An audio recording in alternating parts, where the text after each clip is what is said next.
Welcome to Mincing Movie Magic, a broadcast that deconstructs the magic behind the movies. Please welcome the Surgeon of Cinema, Tom Blomquist, along with your host, the Doctor of Deception, Scott Wells. Well, hello there. This is Scott Wells. Tom Blomquist is not joining me over here this evening. I got some other things going on then right now, which is why, by the way, we're going to be having tonight's broadcast has been pre-recorded. So this is something just a little bit different. We typically like to have this live, so this way we can answer real-time questions if you have something that you want to post in there. But we're going to be taking a break next week. This is the 4th of July weekend coming up, Independence Day here in the United States. And so we've got a lot of things going on. And so we're having we're not going to be having a show next week on July the 7th. So we're going to take a break, and we'll be back on the 14th to resume then again. So in the meantime, I want you to enjoy this week's episode we have with Matt Irwin, who is a cinematographer. And as we had recorded this was just lovely. I know that you're going to enjoy this as well. And Tom's going to be introducing him to you in just a moment. But before we do, I want to just wish everyone a happy 4th of July weekend, an Independence Day weekend here in the U.S. And for those of you who are watching this outside the U.S., have a good day anyhow. So we'll take it away over here, Tom. And there he is. Hey there, Tom. How are you, man? I'm good, Scott. Good to see you. Good to see you. Cheers. I'm glad you're doing well. And also, I want to know how the... And to you as also. I want to ask about your book. How's sales, by the way, which, by the way, people haven't gotten as Devious Thinking and Silent Partners. It's going very well, thanks. People are responding to the silly promos that I've made, and people have made and contributed, and it's actually revived some interest in my first novel, Silent Partners. Yep. Well, inevitably, people, find these things somewhere on the internet or my website or whatever. So anyway, there's a website. So right there, Tom. Yeah. Thank you very much. You bet. So yeah, a fun thing, and it kind of has gone viral as far as a lot of the different videos and things that people have been sending in and you put together. It's a fun thing and a good read. And so recommended, at Amazon. Yeah. Thank you very much, but there'll be nothing special in your paycheck. Well, then let's move on. I want to talk about today's guest, by the way, that you're going to be talking about. But before we do, I've got to say, this guy next to me, I think, has the second best beard I've ever seen. You think he has? Well, I think he's got a handsome beard. I like the color of it. I don't know if that's his natural color or if he fixes that, but I mean, this guy, he's born that way. He looked that way at age 4. But let me tell you about Matt Irwin is his name, everybody. And what's interesting, I was listening to the announcer at the beginning talk about, having friends on that explain how they brought their visions to life. And everybody on a film set in major capacity has some kind of vision that they're trying to implement.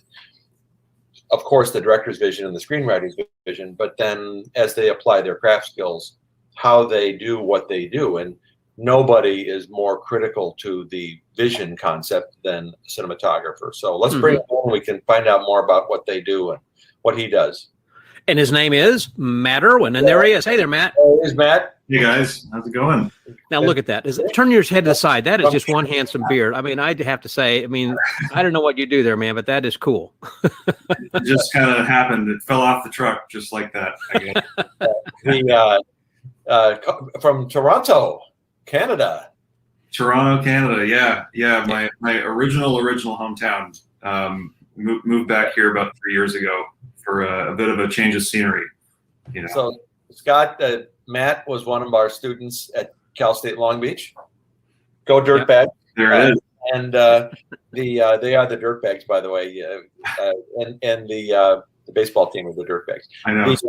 Strangest team name of all time, but it's the coolest team. Dirtbags. That's funny.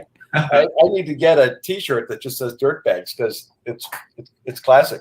But Matt was a film production student, and he was in my directing class, and the film production class 336 that I taught, and made a short film, one of his first films, and we got to know each other. He worked on a couple of my projects in various camera department capacities, and he just was really talented guy then, and and it's only gotten worse, sadly, since he graduated college. He hasn't learned a damn thing. So we're downhill from there. Downhill, from a 22-year-old college kid to like nothing now. I don't know what happened to you. Well, yeah, I mean, I failed. I'm still in this industry, That's right. And you can't make up your mind between Toronto and LA. You're just kind of back and forth, and then across North America and South America and everywhere else. So they're trying to catch up to you. That's the dream, actually, is to split cities and go all over the world, Yeah. Well, with a dual passport thing, that's really nice. That's true. It helps. It does help. Yeah. It's very tricky, Scott, for people, United States citizens to work up in Canada, because you have to basically become a landed immigrant, and it's an expensive process, and it takes a long time. And then you have to spend so many days in country. And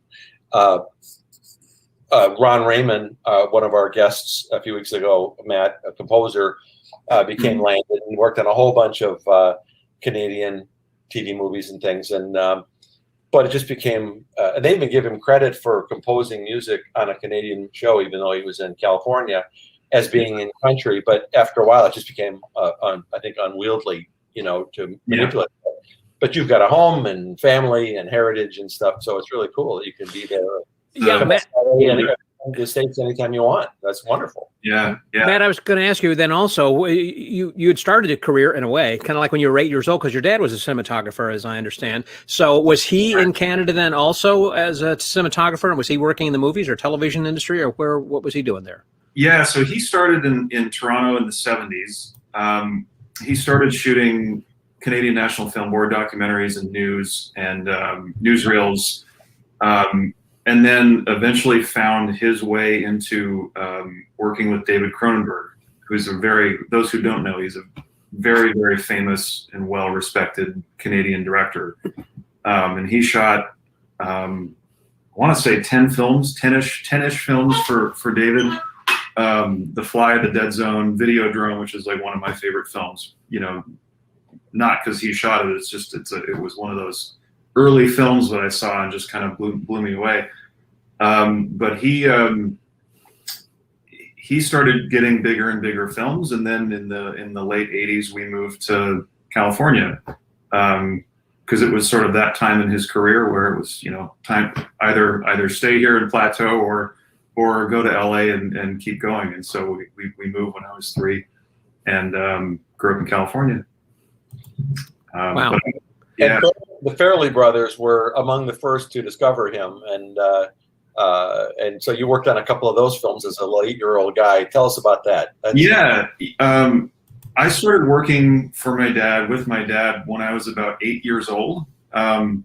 It's kind of I guess you could say it's a common film industry story where, in my case, my folks split up, and so I lived in a city with my mom north of LA called Santa Barbara, and he was living in Los Angeles, and the hours in this industry are insane. They're just terrible. And so the way he would be able to spend time with me was to bring me to work with him. And so summers, spring breaks, all that sort of thing, I just go out and hang out on film sets. And I learned from him. I learned from the camera department. He had the same like key crew he carried for like almost 20 years, I think. Same gaffer, same first assistant. I'll explain those terms later on. But all those people became like my uncles and aunts, and learned all the bad words I shouldn't have learned when I was really young and stuff. And, the film set, nothing polite or appropriate about a film set, that's for sure. No, it's kind of like a group of pirates, like I can't think of any other industry where someone with a master's degree could be like a direct coworker to someone who was like a heroin addict 6 months ago.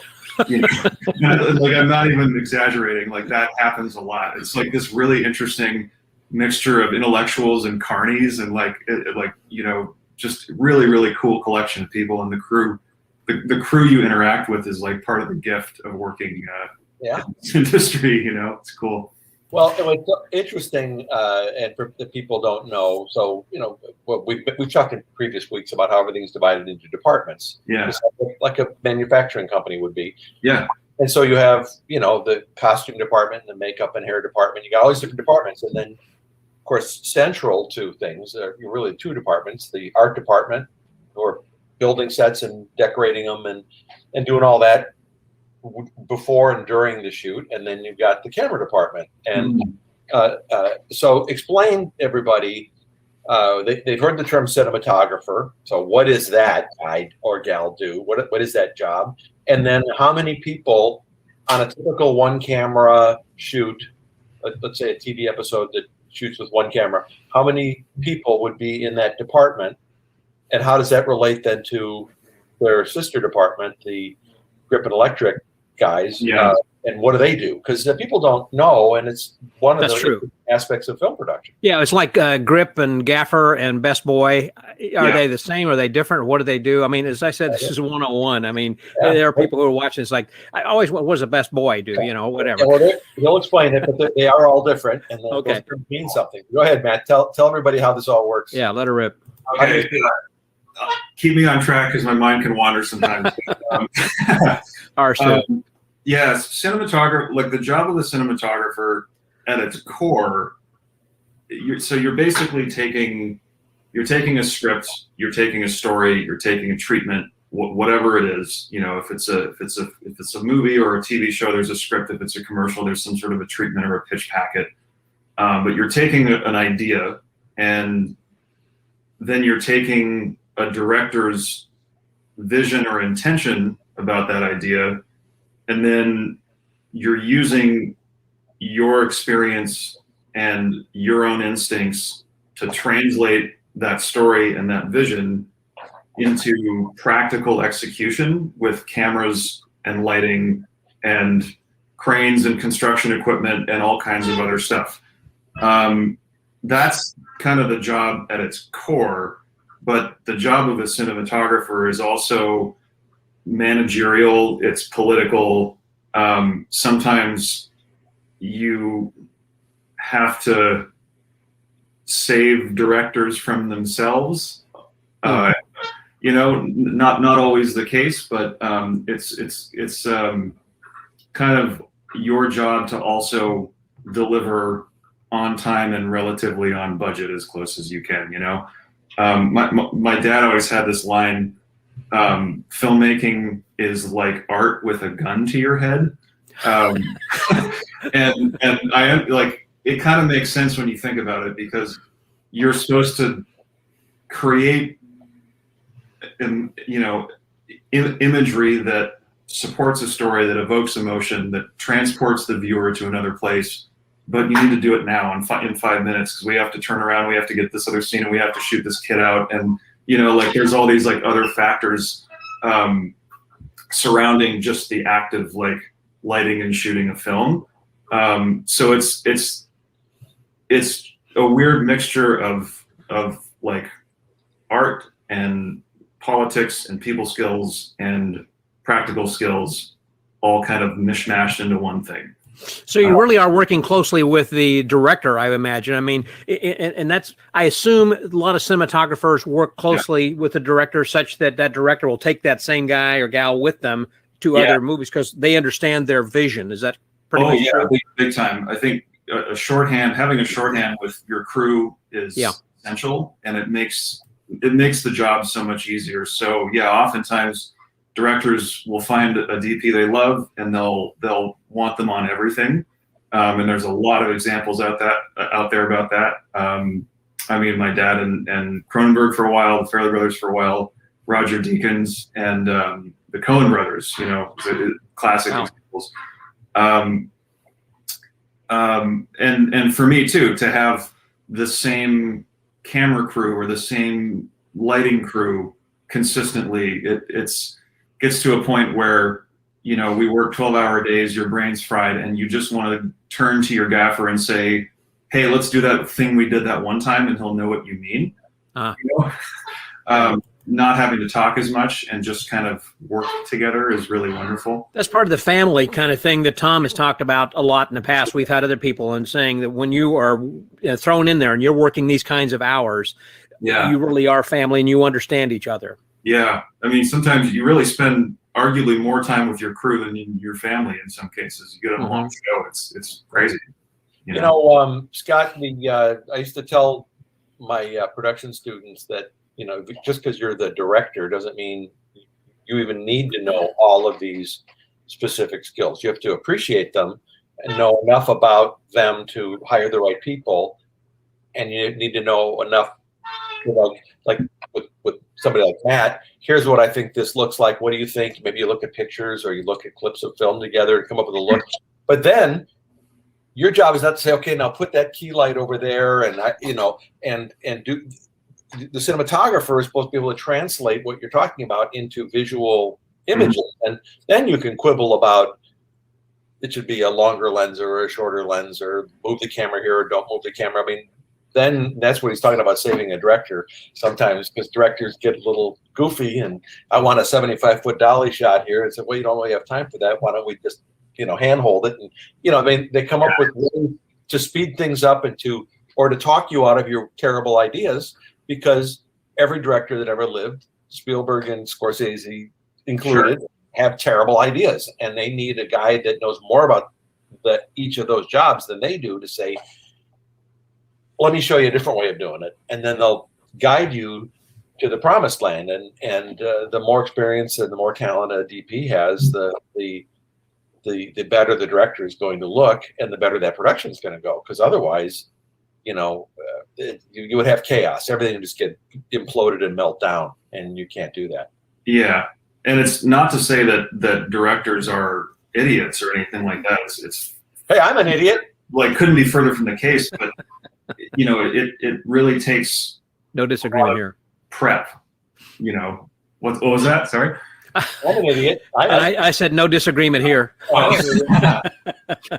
No, it just takes a lot of prep. There's a period of time before you actually start shooting that's just called prep, pre-production, and it's a lot of that is the director spending time with the cinematographer and their production designers and all of the other departments to break down the script and kind of unpack every aspect of the story that they're trying to tell. And so part of my job in prep is to understand what's in a director's head, how they think, how they see, how they literally see, and how they communicate. Because sometimes what comes out of their mouth on the day when we're all tired and rushing may not be what they mean. And so it's about getting to know the script and getting to know the person.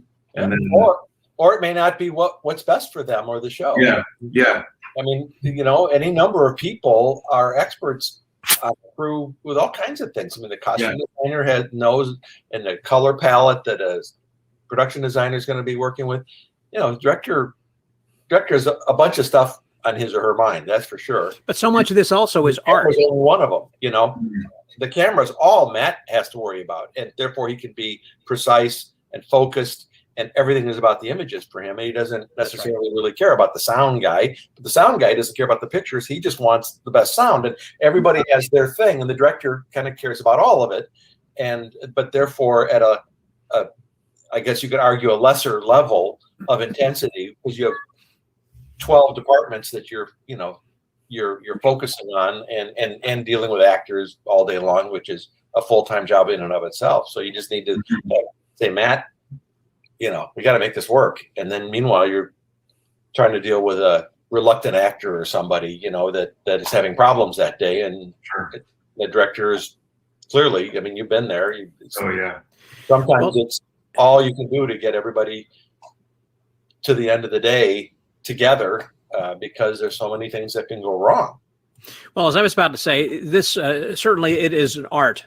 When you have the eye and you're looking through that to see within that frame, basically, but you have to be able to see the composition, the light, and everything else is kind of coming through there. So I'm assuming you have some sort of a good artistic background of stills and just art in general understanding. Is that part of your education, or just of your training you started learning from your father and just being behind the camera all the time? Is that something that you innately learn, or you have that? How'd you gain that eye? Yeah, I think, well, you know, you end up, I think, with your natural eye, your natural way of seeing. If you have, I mean, I guess I'm lucky in the sense that I guess I just happen to have a knack for, you know, photography, and I'm lucky in the sense that I happen to also have a father who does this for a living, and not every cinematographer out there has that. In fact, there's only like, I don't know, 5 or 6 maybe I can think of out there that are second generation. It's not really that common. So I think the most important thing is to just be a studier of light, a studier of imagery. I see you're pulling up some of my stills. This is just my website, and I have like these subcategories, and this is what I'm calling tone, it's really just studies in light, studies in feeling, studies in color. But I grew up with a camera in my hand, a still camera in my hand, and just always taking pictures, and these kinds of images are just stills, and it's really easy to make a still. I was going to ask you if these were actual frames from a film, but they're not. They're actual No, stills. no. These are just stills. This is me carrying a camera around and kind of playing around with stuff. And but you know what? This is interesting, Matt. So like, stop this for a second, Scott. Stop scrolling. So like the room with all the lights on the right hand side there. No. Stop. Down. Oh, this one right here. Right there. That one. That's the way it looked in reality. That's right. When I were shooting a scene in there with actors, we can't just shoot it the way it is because the actors' faces are going to be dark. There's right things may not be focused. So now Matt has to figure out, Scott, how do I make it feel like this, but have better light for the faces and everything that needs to be lit properly? It has to be accented, and sometimes a lot. Sometimes it's just a one light and a little bounce board. But you know, he has to figure out how do if I have Angelina Jolie, you know, doing an emotional monologue in this setting, how do we make her look like Angelina Jolie and how she's supposed to look in that moment and still capture this wonderful, you know, evocative lighting that's there. And that's the trick. It's not just take pictures and make movies where the way it's lit, you know, you have to. But these images, it's all about kind of developing your own visual language, and you know, for better or for worse, this is a sampling, I guess, of you know the way I just kind of see things, I guess. But all this stuff gets recorded into your mind, and you can pull from this kind of collection of imagery when you're making a film. Really, just maybe it's color inspiration, maybe it's lighting inspiration, like the guy walking up the steps under the orange street lamps in Peru, that kind of thing. You know, you can recreate that with film lighting, or I mean, honestly, today, you know, cameras are getting so good that a lot of times lighting is more about taking light away than it is adding. In the days when film capture was standard, it was more about adding light, and now cameras see so far into the shadows that to create contrast and shape. Is that because of the higher pixelization? I mean, you can photograph in higher pixels than before. It has nothing. Resolution. It's actually nothing to do with resolution. I think it's a bit of a misnomer. Is the more pixels the better, and that's not necessarily the case. Oh, good to know. It's more about color fidelity and latitude, and latitude means the range in stops, which I'll explain that in a second. But it's the range of under and overexposure combined that a piece of film or a digital sensor or whatever can capture and can see all at once. So film, which is still used, of course, but film sees way more into highlights, into overexposure, and less so into shadows. And digital capture is actually the opposite. It has way more underexposure or shadow latitude than it does highlight latitude. And so the ways you would protect your exposure would be a little different. these days, the sensitivity of a digital camera is crazy high. You can almost shoot on a dark city street without adding any lights, but it's more about for example, I'll shoot night exteriors these days with an Arri Alexa, which is an industry standard camera, and it's more about like putting up big pieces of black fabric to like block the light from a street lamp that's like 3 blocks away. Yeah. It's casting a shadow on the scene, whereas 10 years ago you wouldn't care about that because it's so unbelievably dark, like it would never read, and all of your lights that you're using to create your scene way overpower that stuff. So the methodology is kind of changing to get the same result.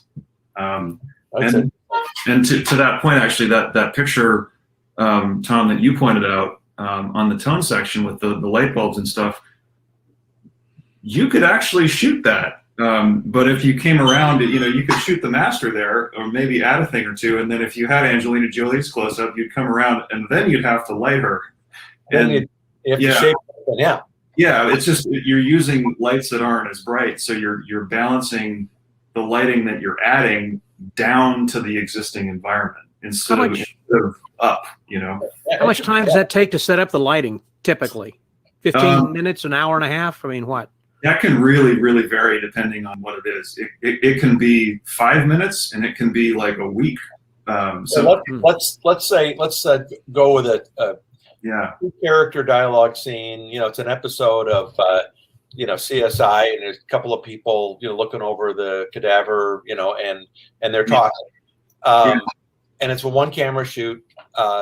So explain to people what that might entail in terms of, because you're on a film set, so it's flats and some lights in the ceiling and whatever, and on stands. So how is that? You get some source lighting, and you got your movie lighting. So what is involved with that? And for someone like Scott, how long might that take to once a director says, okay, they're just going to be standing here talking, they're not really moving around. So what do you then do? So if it's like you're saying, and you're on a stage, it means that a sound stage would just be a soundproof building that's completely light proof, and so you're lighting everything from scratch. So there's no existing lighting. So if it's like a day interior, say it's a room with a big window or something like that, I would start with creating an overall natural ambience. What does real life look like? What would it look like, say at like 3 o'clock in the afternoon in this hospital? Most of the light would be coming through the window. Maybe there's fluorescent lights overhead. So, we have to establish light coming through the window. Maybe we have fixtures that have been wired in ahead of time into this built set that are fluorescent, or they look like fluorescents, but you basically want to establish what this place would look like in real life, and then embellish it if you have to. So in the case of a soundstage, usually there's a pre-light or a rigging day or week where a crew comes in, and I would come in, and we look at the blank stage, and we start placing lighting fixtures, usually outside the set, to create the illusion of soft ambient daylight. And then maybe we put a big, huge light that creates a really strong, hard shaft of light to create sunlight. And we have all that stuff sort of preset. All that stuff takes time to cable, to rig. Sometimes it's a day, sometimes it's half a day, sometimes it's a week, depending on how big the set is. But then once the crew is in and you do a rehearsal and you figure out where you're going to be, then you usually set your shot and start lighting. And that process, once all the equipment's kind of there and ready to use, could be half an hour. On average, it could take longer with other complications. Well, if it's not in a soundstage, that same scene, 4th floor of an apartment building. It's a practical location. Very Now different. you gotta find a way to get lights on a scaffold or something, on a crane, something, to have that same light coming through the window, because the light that's really there may not really be there, the way you want it to be. So you want it to be idyllic and perfect, moody, whatever. Yeah. So that would take a lot. I remember I shot at a thing in a prison in Los Angeles at Civil Grand, and we needed light coming through into the cell block. Well, the place was on a hill, and the grips were out there, really struggling, trying to get those lamps up high enough to get light in all those windows, those clear story windows all along the prison block, so it would look like a prison block, really cool. But it was hours for them to get that. I mean, it was really a nightmare. But it looked great when they did it. Yeah, I mean, location work can be hard. It's in some ways it can be like mentally easier to work on location, but physically, practically speaking, it can be a little more difficult.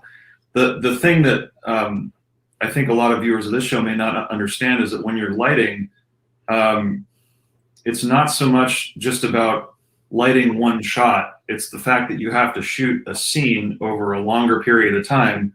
And one fact that you could never change is the sun is always moving.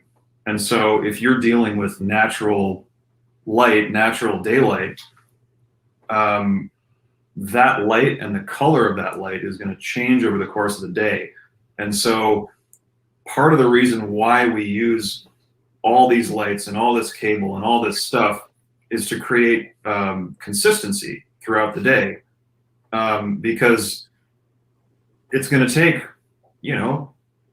6 hours, 8 hours, who knows, depending on how big or how long the scene is, to get through all of the coverage. You have a big wide shot, then you come around and do an over shoulder and a close up, and then you have to turn around and do another over shoulder and a close up, and then a guy comes through the door and you have to reestablish coverage. And so all that stuff takes hours, maybe sometimes a couple of days to shoot. And so we set all those lights up so the light never changes, and that's a big reason why you'd shoot on a stage instead of on location, is for that consistency and for that control of light. How is it different for you, Matt, working on a feature film? Yeah. Doing this essentially the same kind of scene on a TV episode or on a short film, because obviously budget and time are differentials. Absolutely.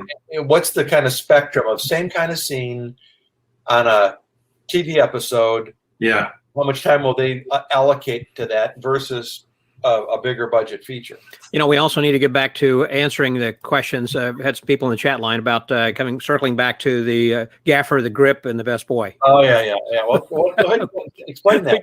Okay. Explain those jobs to people. Sure. So the cinematographers, technically you're part of the camera department, but really that person is in charge of 3 departments. So there's the camera department, the electric department or the lighting department, and the grip department. So in your electric department, the head of that department is the gaffer. That person is in charge of practically executing your lighting with electric lights. So the electric team will have a collection of different lamps, 18,000 watts, 24,000 watts, down to like, a 4-watt LED. You have all these different types of lights, lights that project a hard shadow, big soft glowing lights, big, small, they fit in tight spaces. They have all these tools. So their job is to run the cable, get the generator sorted out, place the lights, and then dim them up, dim them down, all that kind of good stuff.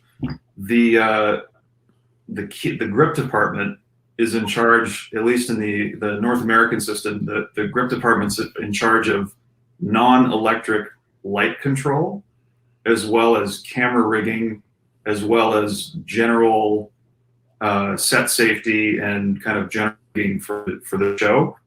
So they're dealing with a lot of large pieces of fabric, 4 by 4 feet, 6 by 6, 8 by 8, 12 by 12.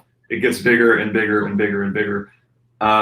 They are the ones that push around dollies that the cameras go on. So the General labor, I guess. General laborer. Not general labor. Oh. Grips are very specialized.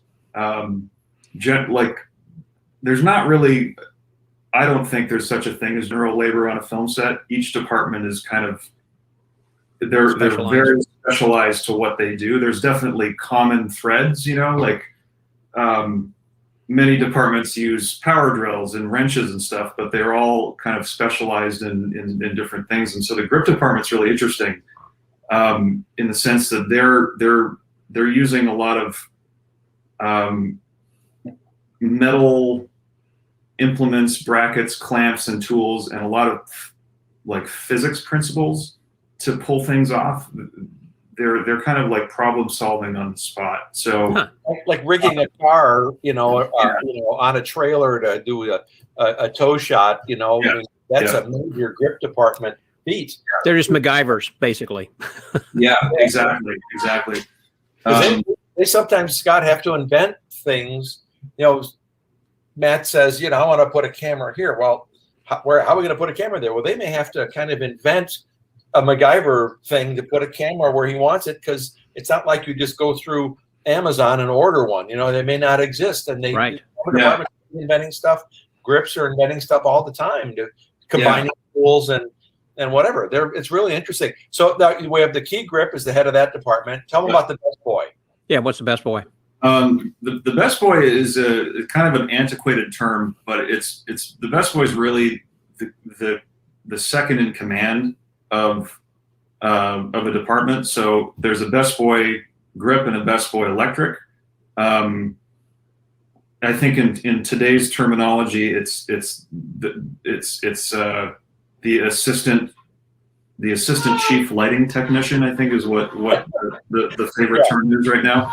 Yeah. But their job is basically to do a lot of the managerial stuff. So they're usually on the truck, the grip truck or the electric truck, and they're dealing with inventory. They're dealing with hiring extra labor. They're dealing with like making sure there's enough cable for today as well as tomorrow. They're doing a lot of that kind of managerial stuff because the key, who would be the key grip or the gaffer, is on set next to the cinematographer, and they're directing their crew.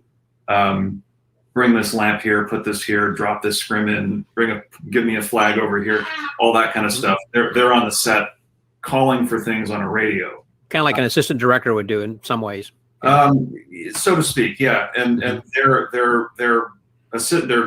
second or best boy, best girl, whatever you want to say, is best person. They're like the backbone behind the scenes. Okay.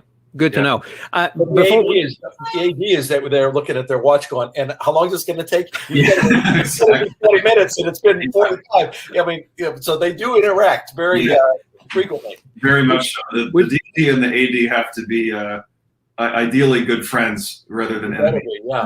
They have to work together. We've got some video I know we're going to be getting to in a few minutes, but I want to, before we get into that, to address, I just stepped on the question you had asked there, Tom. You want to address that again? You remember, we'll circle back to what you had just said before I jumped in there? I don't remember what I asked. That's okay. Doesn't matter. It was probably stupid. No. So there were a couple I know what it was. It was about the difference in time to set up, same kind of scene in a short film versus a TV episode of a network show versus, a big feature like Fairly Brothers feature your dad would do. The same kind of scene, but how much time might be spent just for camera and electric to do their jobs and execute it? Yeah, good question. Usually on the lower budget end of things, you don't really have access to a location for more than the time you're there to actually shoot. And so getting in ahead of time and doing any pre-lighting is not always possible. So it's more about figuring out a way to get your scene lit and shot and get the look you're after with simpler tools and usually smaller tools and using what's available to you. So something has to give somewhere. And to use an example, a clip I shared with you guys was a feature I shot called Green Rush, and it's like an indie thriller robbery on a medical marijuana farm, and that was a 10-day feature. We had 10 days to pull off. I think it was 95, 96 pages, something like that, and it all takes place over one day. Should we show that here? Yeah, go ahead if you like. Sure. Yes. Alrighty. Let me get that pulled up over here. That was a Green Rush. Got it. Can you see that okay? Yeah. Yeah. Okay. Here we go. I don't know if it matters to you, but there's no sound coming through. Okay. Good to know. Wonder why that is. I don't know. So We have to follow the projectionist, Matt. Get somebody in here who knows what he's doing. Yeah. Let me see if there's something else over there. Sorry, I thought we had. Well, that's okay. Let's just look at the pictures. That's fine. Yeah. I can talk over it actually. Okay. We don't care about that stupid audio. Tom, this was actually directed by Jared Roxburgh. Another former student, Scott. Yeah, we were in the same class together, so I've shot a number of stuff with him since we graduated. Yeah, I know you have. He's a good director. Yeah, he is. So this was a 10-day feature about a robbery, and we had a run of a location. This is actually it's an example of like pretty smart low budget filmmaking in the sense that they had a general idea of the story, and then they found a really great location, and then they wrote the script around what the location provided. And so we were no more than a cart push away for every single scene. We had a key interior that we'd visit every day, and we had all these little exterior locations that were really, really close. And so the nice thing about an independent film is that there's not as many moving parts and restrictions. And so I was given more or less carte blanche to schedule this film however I needed to. And there was a few restrictions, like limitations on some makeup and blood effects that we had to account for. But it was really the director, the AD, and I sat down and we mapped this place out. And I had a compass and I figured out where is north, where is south. And we planned this entire shoot around time of day. And so one thing to note with lighting is it tends to be uglier in the middle of the day. Like high noon light is very hard. If the sun's out, it's pretty toppy. Usually, a lot of shadows in the eyes and everything. Yeah, and it's usually not super flattering. Not that you always want light to be flattering. You want it to be right for the story. But in general, I usually want the light coming from behind or from the side. And so in this case, this is a film, this story takes place over one day, starts in the morning, ends at dusk. And so we structured our shoot days where we would be outside at the beginning of the day for about 3 hours. We'd go inside and shoot interior scenes in an environment we can control. And then end of the day, we'd go outside and we shoot more until the sunset. And then we were in a valley, and so we could actually go and push ourselves into dusk scenes earlier in the day when the actual direct sunlight is down.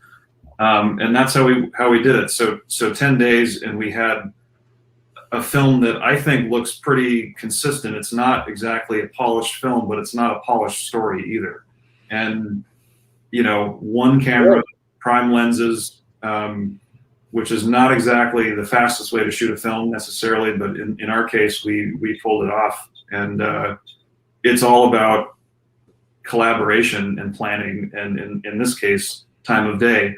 I didn't have a lot of lights. I think I had, I don't know, like 2 or 3 kind of medium to low powered hard lights, and then we had some lights that we rigged inside, and then I did it all with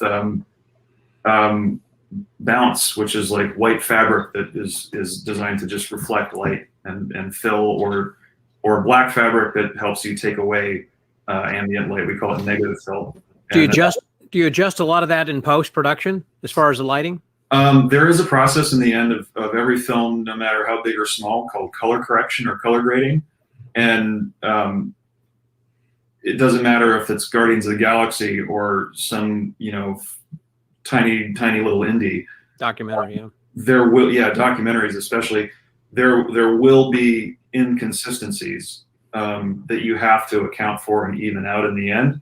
You may shoot a scene over the course of several days, or you might shoot, one part of it at the beginning of the show and then shoot the other part of it like 3 weeks or 3 months later. It can get really weird. And so, the end of the film, usually after the edit's totally complete, pictures locked, I'll come back and I'll sit with a colorist who's a kind of like an editor just for the image, I guess you could say.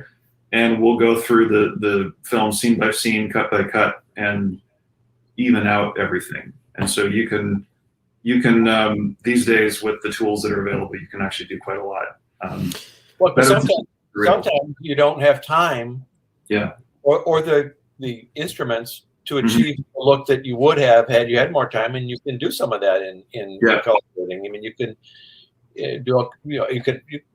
certainly on some of the TV shows I've worked on, we've had to go in and do repairs. I mean, things that everybody's moving so fast, you just have to say, literally, we'll fix it in post. And you do, and you can, and everybody does, and you can reframe stuff a little bit. The DP will say, "Ooh, I hate that. Can we come in a little here and pan it to the left a little bit? I hate what we did there." I mean, that it's a nice tool to get it as right as it can be made right. Mm-hmm. Mm-hmm. Do you want to set up one of the other 2 videos here we have? Sure. Yeah. So maybe Chasing Whiskey might be an interesting show. We've talked a lot about feature films and kind of that end of things, feature films and TV. Another part of at least my life is documentaries, and so this was a documentary that I worked on for 2.5 years. Wow. I got connected with this director, and it was very weird in the sense that this was almost my only job for 2 years. Can you see this? Not yet. Okay. But this film was pretty fun. It was exploring the phenomenon and culture surrounding Jack Daniel's whiskey and exploring why it's such a beloved brand. And we went kind of on an around the world journey, beginning in Tennessee at this distillery, and then following our nose, quite literally, finding story points and creating a film as we went. So we went to Cuba, we went to Japan, we went to England, Iceland, Australia. We physically followed 2 cases of whiskey from their distillery across the world to an outback pub in Australia every single step of the journey. So we were on trucks and trains and container ships and shipping ports. It was bananas, completely insane. But all this was shot mostly just me and a camera and a director and an assistant. And we did the sound on camera, really, really, really small crew. And there was a couple of days where we had a second camera and we carried a drone with us for those aerials and things like that. But it looks great. Some of this was lit, but 99% of this is just working with what is existing and understanding what the camera can see, how much you can push it. Doing stuff like this, I think makes you a better cinematographer for narrative production, and they kind of inform each other in a sense. I think documentaries teach you so much about lighting and camera placement. You walk into a location, you have nothing, you have you and your camera, and you're thinking, okay, cool. How do I create some sort of shape or mood in this place. Usually it's turning lights off, which is what I've learned. And the more I shoot documentaries, the more in my narrative work, I find myself using fewer and fewer lights. It gets simpler and simpler and simpler. I think common thing that happens is like, you get out of film school or you start shooting, and then you're just like, cool, I must have a breezy light, I must have an 18K, I must have all this stuff and all these toys, and I found, at least for me, the more and more I work, the less I use and want to use, the simpler everything gets, and I think the better it looks. Yeah. This last one we've got over here on 2Jack. This is actually a clip that's coming up on the Tribeca Film Festival. Is that right? Yeah. So this was a short I shot about a year and a half ago, directed by John Huertas. This was an interesting shoot. He had this trio of scripts written that were all centered around a desert location, and we shot this outside of LA at a kind of an infamous backlot location called the Four Aces Motel, and we shot one short film a day for 3 days. So what we're seeing was shot in 1 day, and then there were 2 other films that I guess didn't make it to Tribeca, or they're kind of still kind of floating around out there, but they were designed to be put together as one long piece, and they sort of interconnect a little bit, or they work on their own, and this kind of got some legs on its own. So this was just it's a pretty straightforward comedy short about a botched carjacking, and it's there's a bit of a setup, and then it's a lot of dialogue inside of a car, and then this little end bit that could or could not continue on to the next film. But this was ultra low budget. It was myself and I think a crew of 4 for lighting. A gaffer, a key grip, and 2 swings, which is a term for crew people that are working in 2 departments at once. In this case, the grip and electric department. So they're kind of just doing everything. That's pretty common on like smaller low budget things. You just have like general camera and lighting labor, and then 2 department heads that sort of specialize. And we did that with nothing. I was noticing, for an example, when the guy was coming around the corner and pulling down his mask, it had, it looked like the sunlight. So I was imagining what you were just talking about, how you maybe had to set the light to make it look like the sunlight, and had to shoot that a couple of times, saying, okay, we're going to shoot this way, and then we're going to shoot it from a different angle as you kind of look around, pull down your mask. Yeah, well, that was the sun. That was okay. Yeah, that was just the morning sun. It was another thing where we scheduled it around time of day, right? So, I wanted the light to be relatively low, but you're not going to get that throughout, right? So we started with the stuff that I knew would be harder to control, which is the stuff out in the open. We just didn't have the physical equipment to control the contrast and the light, and so when the light is lower, closer to the horizon, it looks better. And so I think that little bit where he's kind of psyching himself up, he pulls his mask down, he pulls his gun out and starts walking, right, was done at like 7:38 in the morning with no lighting at all. We just kind of showed up, laid some dolly track, and shot it. And then we get into the car.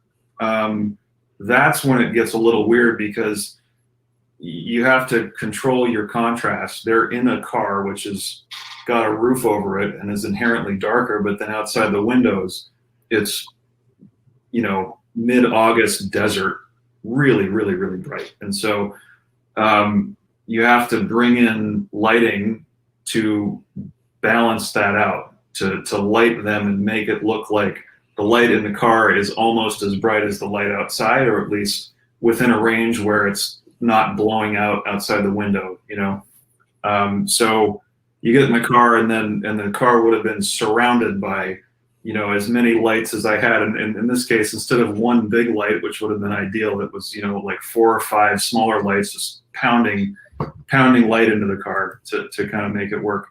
Try to balance it out a little bit. Yeah. Exactly. Yeah.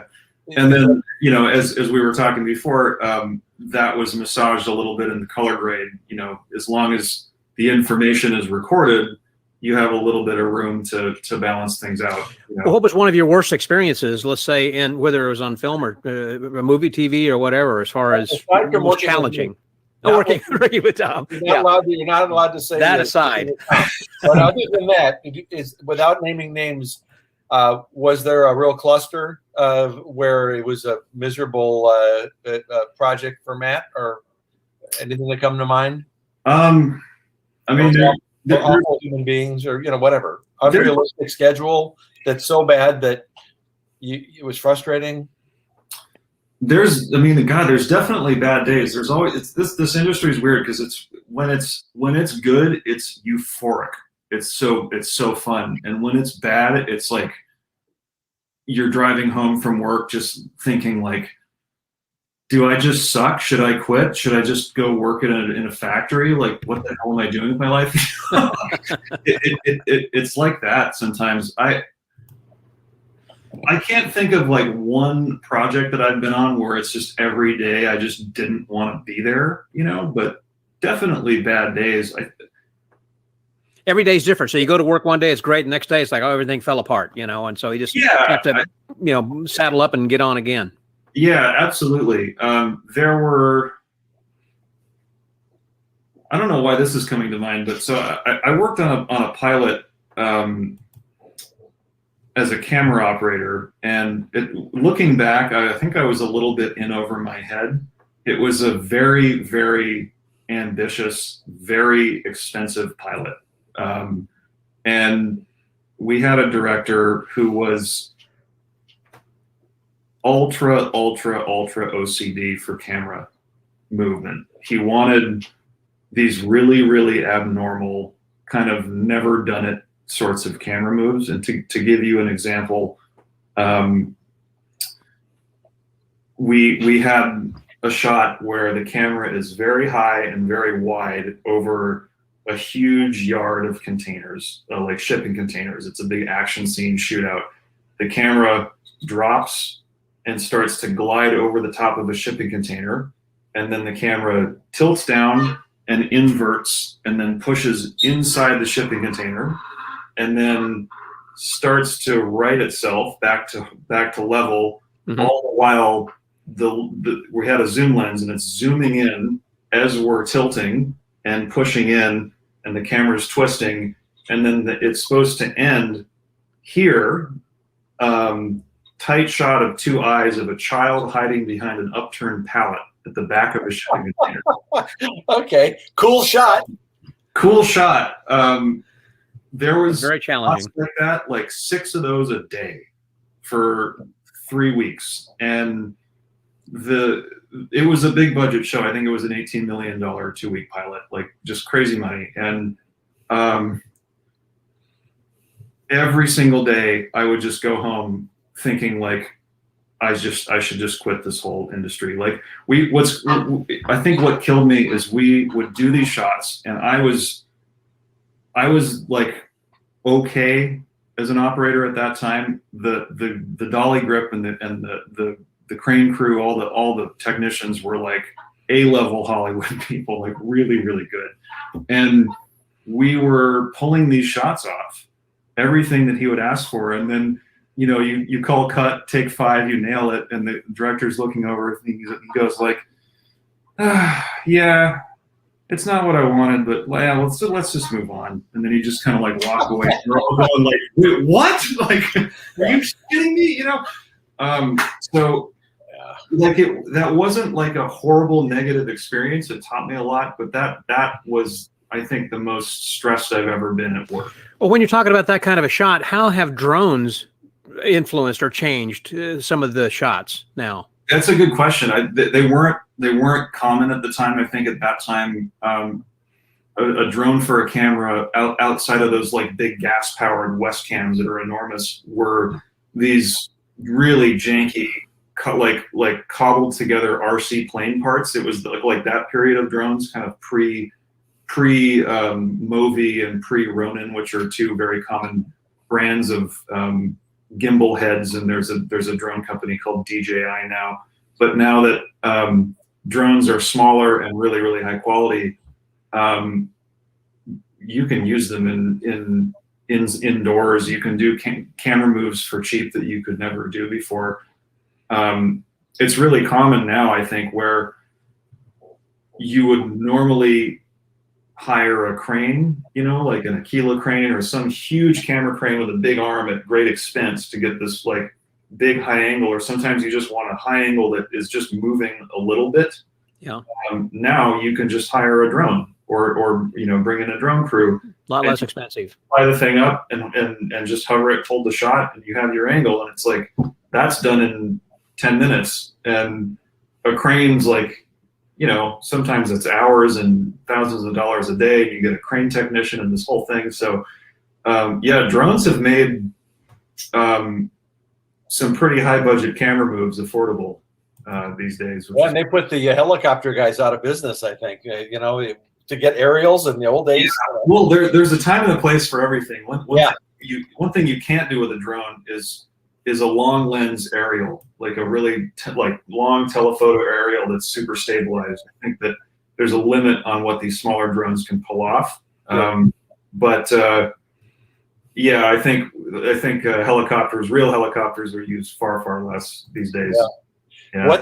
What's next for you, Matt? What you just finished a project? I think you had a long night last night, and what's coming up next for you? Yeah, I'm so glad you were here with us, actually, because I know Tom was saying you had a very long night last night, and you're still in the middle of shooting something. Well, right now, so I'm in Toronto right now, and I'm to be honest, I'm still getting to know people in the city. And so when I moved from Los Angeles to Toronto, it was sort of like taking a few steps back for a few years, in the sense that I'm going to a new town, even though I have experience in a resume. Like, you go to a new town and you have no network. LA, I started my career there, and you have a lot of people you can call and ways to get work. And here it's like, show up and you're like the outsider. And people are like, who are you? So it's taken me a while to get to know people. So right now I'm kind of going in between working as a camera operator and then working as a cinematographer. And so this summer I've actually been bouncing around between TV shows as a day play camera operator. Not a lot of glory in that, but it's pretty fun, actually. You get to work under some really talented DPs and learn from them and get some experience, and all the while, working on these post-production for like that short we just looked at. And but you're also networking. I mean, that's networking. Yeah, that's the value of those short-term jobs is. That not only does a DP get to know you and can hire you and recommend you to other people, but the production manager and the producers and exactly. The guys in the Grip and Electric crew, and they're all getting phone calls all the time. Hey, I need a guy, a guy. And his name is Matt. He's new. Yeah.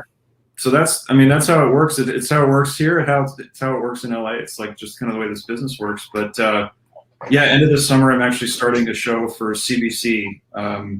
I think I'm allowed. Yeah, I can say it's called Tall Boys. It's a comedy series, season 3 of a comedy series. I shouldn't say much more than that, but that's coming in August, September. Is that on like Netflix, or is it a channel network? Or CBC is like Canadian Broadcasting Corporation, and I think it's CBC Gem, so it's a streaming service, and they have other shows that have syndicated. I think like Schitt's Creek and Kim's Convenience and stuff has kind of gone international, or at least U.S. market. So inch by inch, and great. A few more projects with our friend Jared and some other people coming down the line. Yeah, good. That's great. Yeah. Well, sure, it's been great to see you and talk to you and get caught up, and just to hear about what you do, because so many people don't know. Therefore, how could they really fully appreciate? They know what a picture.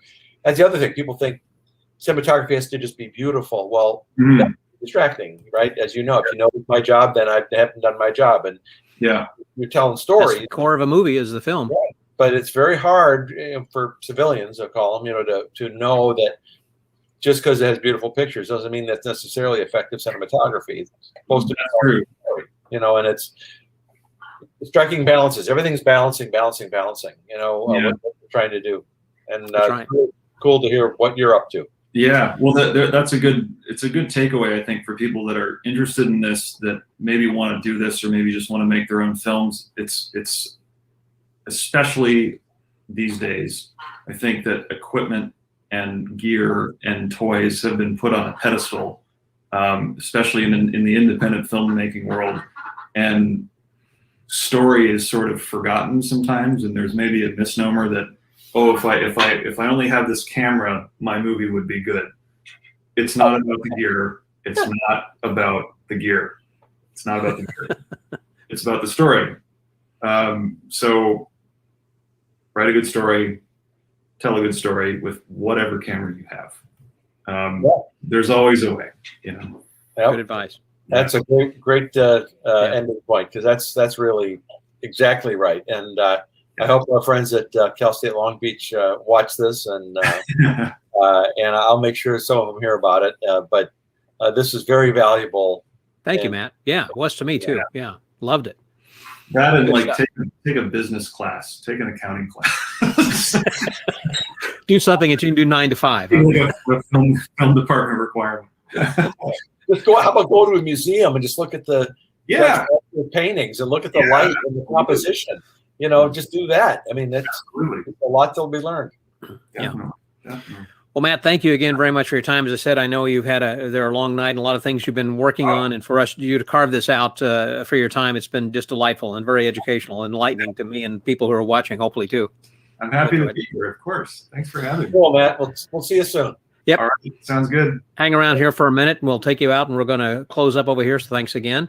And so, Tom, once again, as I say this at the end of everyone, how do you do it? I mean, you got a lot of very interesting friends who you're bringing in and enlightening us with so many things. And I've always wanted to talk to a cinematographer. There's so many things that he got into, and we could have gone off into so many different rabbit holes on this. It's fantastic. He is so good.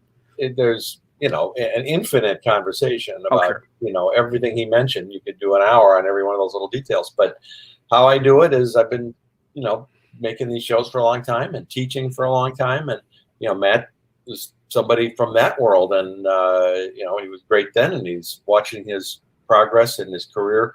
It's very exciting, you know, as a teacher, to see these guys, you know, the ones you kind of picked out, when, oh boy, they're really going to go somewhere, and then to see that they've gone somewhere, it's very rewarding and very cool to see them again. It's just, selfishly, it's wonderful to be able to just sit and chat with them.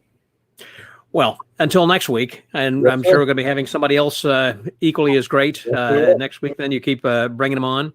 And so I want to thank you for co-hosting this as well. A lot of interesting questions, everything that we did. And so until next week, that was Tom Blomquist, and this is Scotty out.